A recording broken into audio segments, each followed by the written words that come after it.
Alors, la vidéo d'aujourd'hui est un petit peu related à une autre vidéo que j'ai fait il y a quelque temps de cela, où on parlait notamment de femmes qui ont dit non et qui ont été malheureusement, qui ont vu la fin de leur jour malheureusement à cause de ça.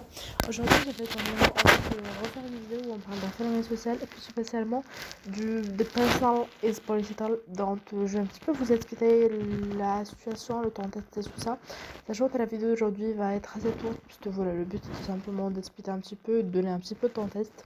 Donc, il faut savoir, le mot de personal expositor va être introduit par la première fois par Carol Amish, qui est du tout une militante féministe américaine, voilà, de l'Amérique. Et c'est quelqu'un qui a pas mal inspiré sur le mouvement féministe, puisqu'il faut savoir à l'époque, le contexte historique qu'on avait, et en fait c'était mal vu que les femmes féministes puissent parler en fait de sujets qui les concernaient sans qu'elles se soient jugées parce que c'était trop personnel. Et donc par exemple, les militantes féministes n'arrivaient pas à parler de sujets tels que les violences qu'elles subissaient, les violences qu'elles ont subies dans leur éducation, les violences domestiques, et l'avortement, énormément de sujets qui les touchaient, mais dont elles pouvaient malheureusement pas parler parce que à l'époque on les jugeait et on estimait que c'était des sujets qui les concernaient personnellement et que c'était des choses qu'elles devaient régler, entre elles et entre leurs familles, et pas que c'était des choses qui étaient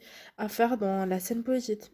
Et donc finalement, ceci s'est vu voir le jour pendant un grand moment.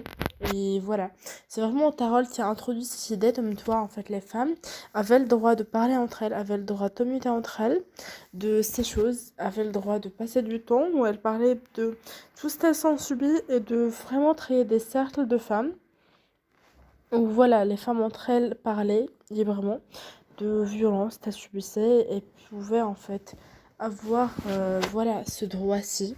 Et c'est grâce à elle qu'aujourd'hui le mouvement féministe a tenu cela.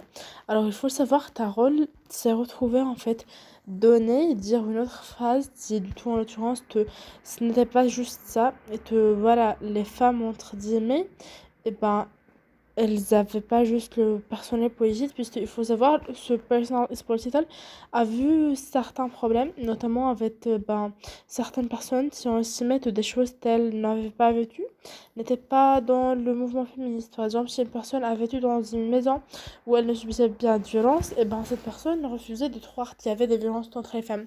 Et c'est pour ça qu'il faut vraiment faire une différence entre l'autre vécu et le vêtu féminin. Il y a des choses que tout le monde vit qui sont liées à certaines choses, comme il y a des choses qui sont vêtues par les femmes parce que ce sont des femmes. Et je pense que c'est telle chose dont on doit parler et dont on doit ouvrir plus souvent le tabou dans le sujet. J'espère que la vidéo vous aura plu. Si jamais c'est le cas, n'hésitez pas à me dire ce que vous en pensez. On se retrouve dans une prochaine vidéo. À bientôt, salut!